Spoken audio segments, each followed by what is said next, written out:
Munchkins! Today we are reading The Eagle, the Jackdaw and the Shepherd.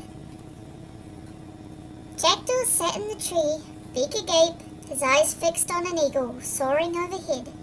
He watched as the eagle swooped over a flock of sheep, grazing on the grassy hills, his wings glinting gold in the late summer sun. Jackdaw sighed. More than anything, he wished he could be like Eagle. He's so beautiful, thought Jackdaw, so proud and so powerful. Then, suddenly, Eagle swept down low, flying fast. He shot past the shepherd on the hill and grabbed a lamb in his outstretched talons. The shepherd ran, but with a triumphant cry, the eagle flew off, the lamb dangling from his claws, and disappeared over the distant hills. Jackdaw watched it all longingly.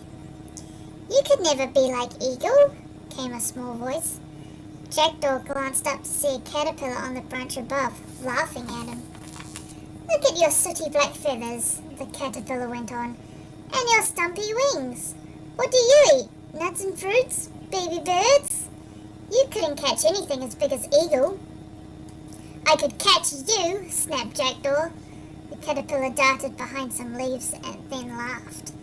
"And I could catch a lamb," Jackdaw went on. "Ha! I could catch a ram if I wanted."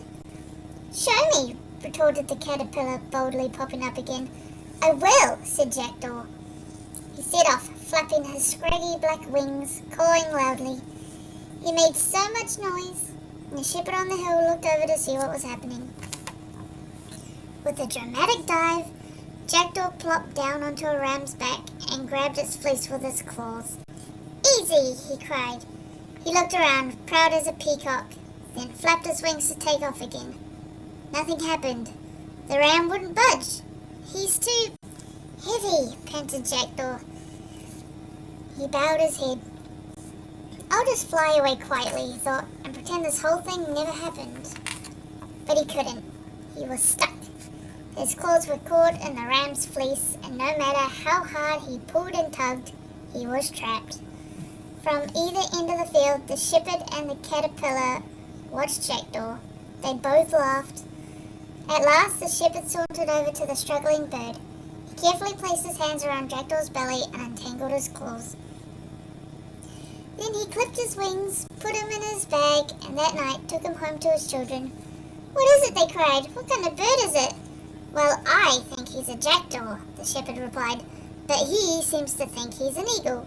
Here," he added, holding him out, "you can have him for a pet." The moral of the story? Don't try to act more important than you really are.